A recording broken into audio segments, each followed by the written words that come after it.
Good morning, students. Yesterday we had finished Act 2, Scene 8 of our Merchant of Venice.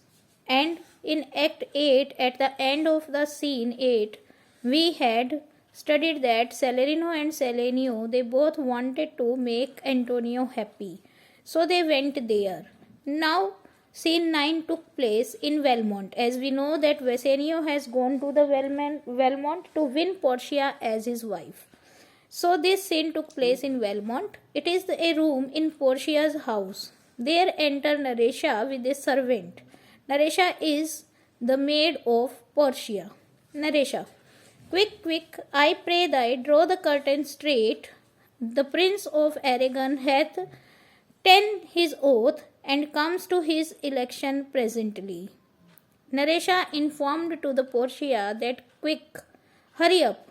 I request you, open the curtains at once. The Prince of Aragon has taken the oath and has come to make his choice.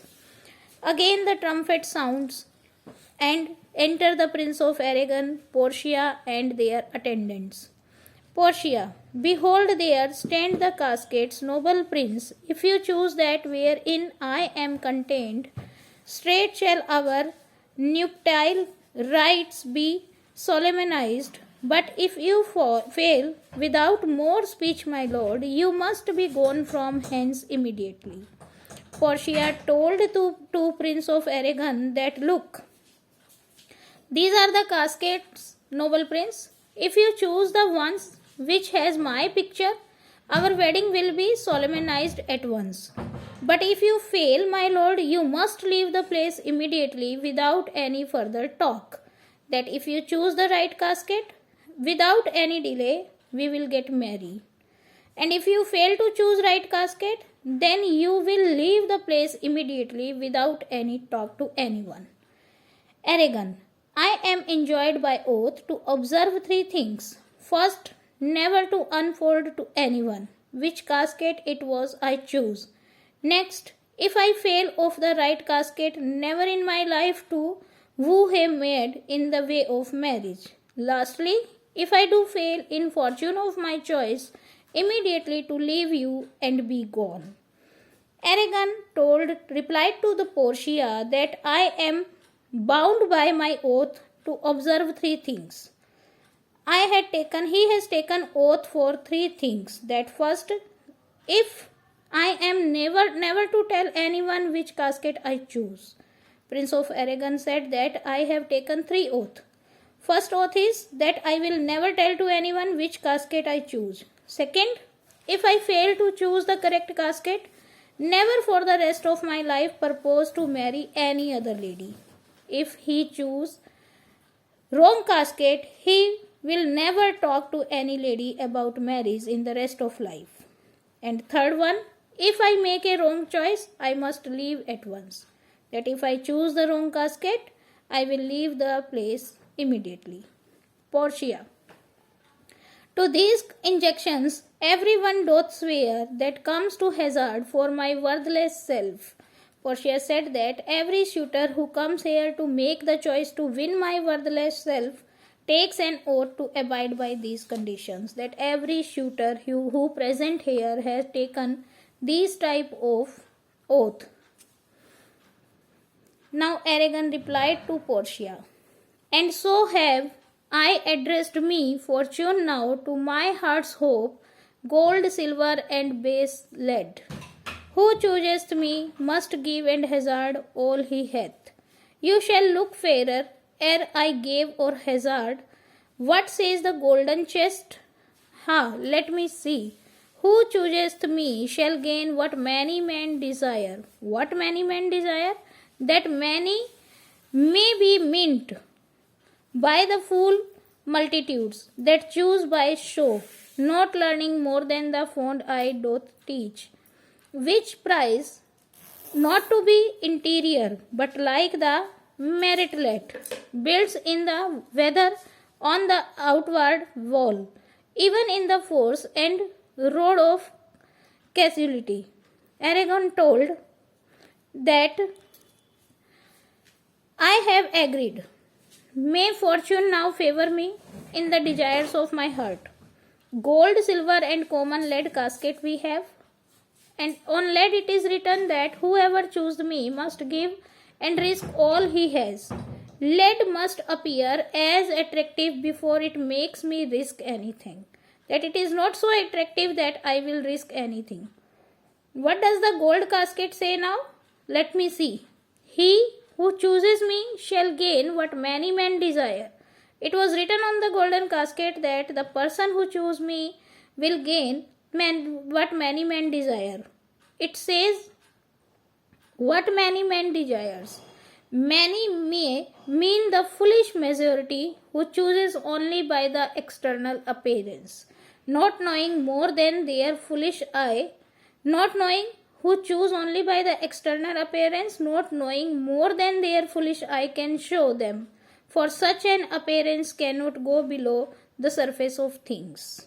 Prince of Aragon told that many men desire means here are the majority of foolish people, because many men always attracted by the external appearance of the things.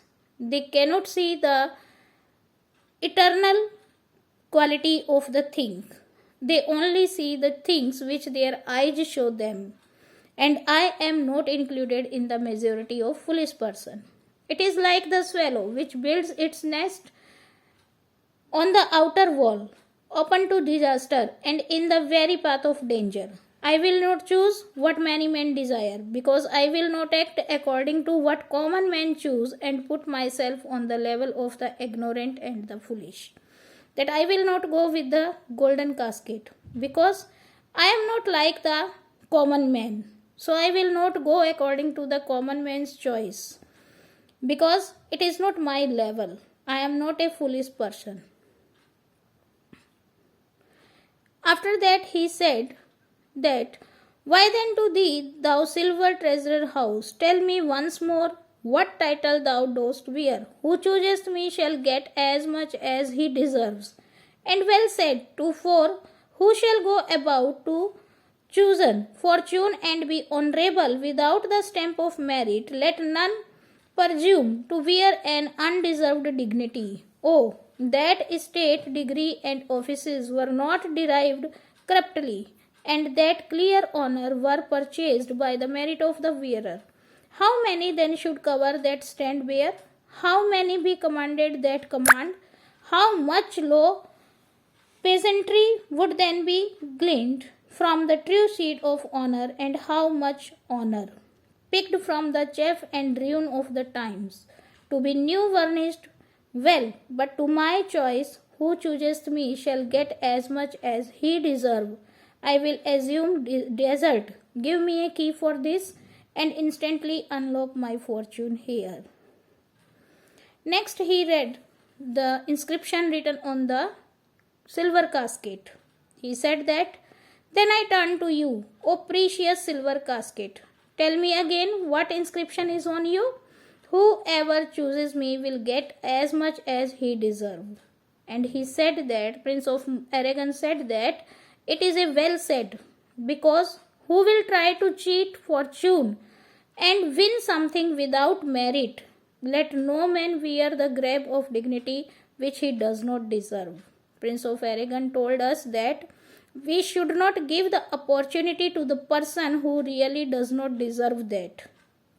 And he said that, I wish that rank, promotions and appointments were not obtained dishonestly, and that pure honor could only be obtained by a deserving man. He also agreed that the rank, promotion and appointment with every person should get according to their deserving, not dishonestly.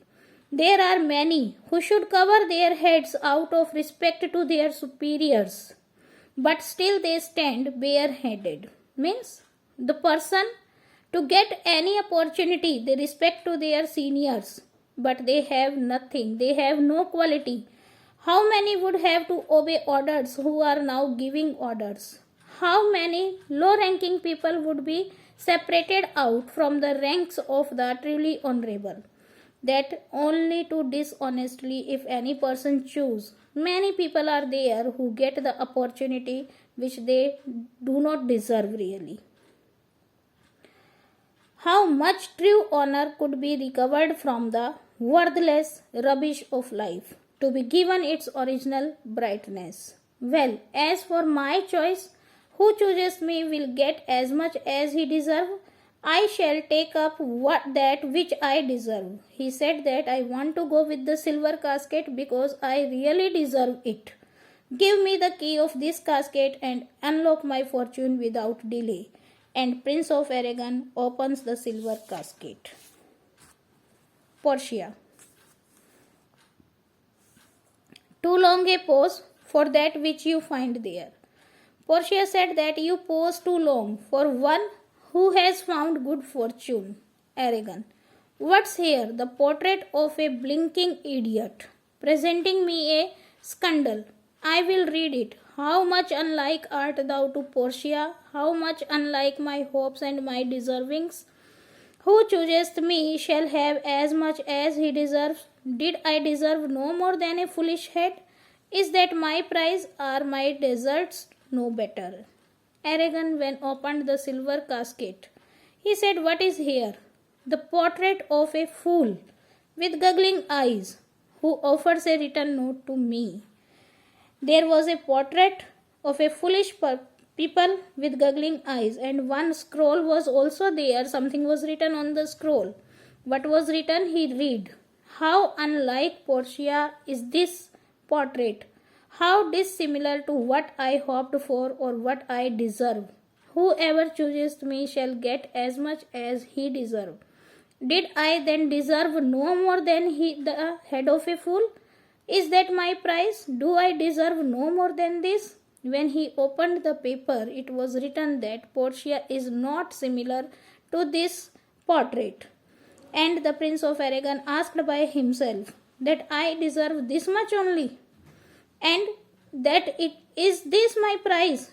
Do I deserve no more than this? Portia replied, to offend and judge are distinct offences and of opposed natures. Portia said that to commit an offence and to pass judgment on the offence are quite different actions, and in their nature they are opposed to each other.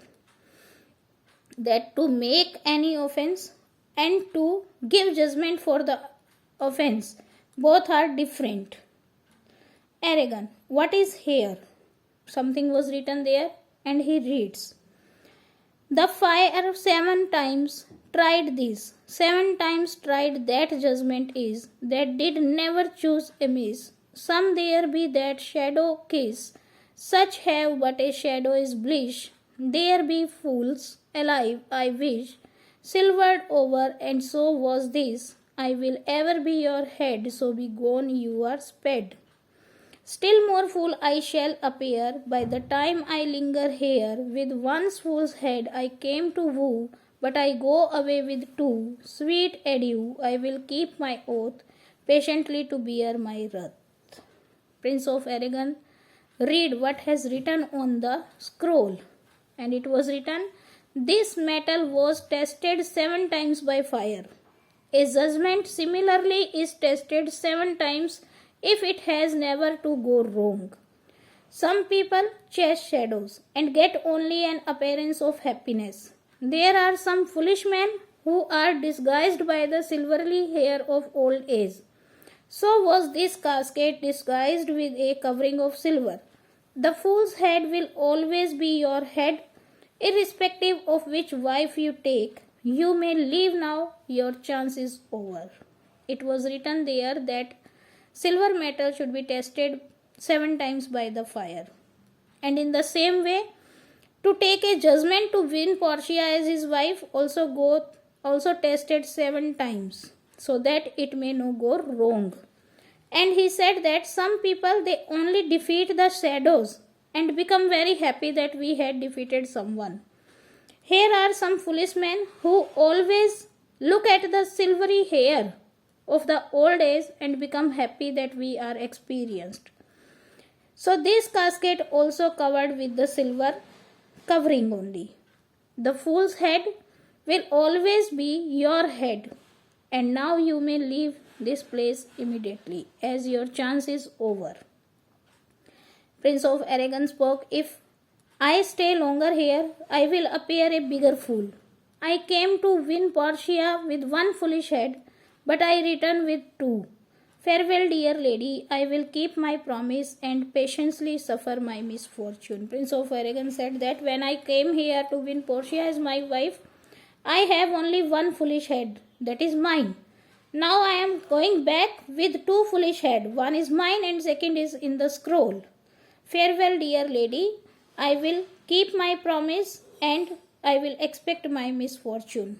Aragon goes off with his followers. Portia. Thus hath the candle singed the moth. O these deliberate fools, when they do choose, they have the wisdom by their wit to lose. Portia said this. Thus one more moth has been burnt by the candle. O those headstrong fools, when they choose, the wisdom of their superficial knowledge makes them lose. Portia was happy. He said that as the candle burnt so many mosquitoes, my fortune has also burnt one more. And these foolish heads came with their excitement, with their wisdom of superficial knowledge, but they also makes them lose because they have no knowledge about the metals. Then Naresha said, the ancient saying is no heresy, hanging and weaving gone by destiny. That the old saying is true, that being hanged and being married to a wife are decided by fate. Naresha said that it is a old saying that death and marriage both are decided by the god or by the luck, and it is a true saying. Portia. Come, draw the curtain, Naresha. That you should again draw the curtain. Enter a servant at the same time. Servant asked, where is my lady? Where is the Portia? My lady, here is Portia. Portia, here, what would my lord? That she is here. What do you want, my lord? Servant, madam. There is a lighted at your gate, a young Venetine, one that comes before to signify the approaching of his lord, from whom he bringeth sensible regrets, to wit, besides commands and courtesy breathe, gifts of rich value, yet I have not seen so likely an ambassador of love. A day in April never came so sweet, to show how costly summer was at hand, as this four square comes before his lord. Servant informed to Portia that, madam, a young Venetine has just arrived at your gate. He has been sent in advance to announce the arrival of his master. He brings from him precious tokens of courtesy, that is to say, costly gifts, in addition to greeting and message. So far, I have not seen so generous an ambassador of love. A day in April never began so pleasantly, showing that rich summer is at hand. In the same way, this horseman comes before announcing the arrival of his master. Servant informed to Portia that one young Venetine is on our gate, and he has sent one messenger with the precious costly gifts for you. That man is very generous, and as we can never seen, a day of April starts with pleasantly. In the same manner, the horseman comes here and he has announced his arrival before he reach here. Portia. No more I pray thee, I am half afraid. Thou wilt say anon, he is some kin to thee. Thou spendest such high day, wit in praising him. Come, come, Naresha, for I long to see quick Cupid's post that comes so mannerly. Portia said, speak no more. I request you. I fear that you would say he is a relation of yours, since you bestow on him now such a great praise. Come, Naresha, for I wish to see the swift messenger of Cupid who has arrived in so decent a manner. Portia stopped to the servant that you will not speak so more about him, because if you speak it shows that you have a relation with him. And he ordered to Naresha that come, I want to See the messenger who came here with the message of his master. Naresha, Bassanio, Lord Love, if thy will it be. Naresha said that, may it be Bassanio, O God of love, if such is thy will. And they both go out. Students, in this scene, we studied that Bassanio has arrived here and the Portia got the information about the Bassanio's arrival. She was eagerly waiting for Bassanio's arrival as she always wanted to be the wife of Bassanio. So, till here we had completed our Act 2. Now, all of you will take a combined reading of Act 2 completely with scene 1 to scene 9. If you face any problem, you can ask your doubts in the class. And I will send you the question answers of next scenes tomorrow. Have a nice day.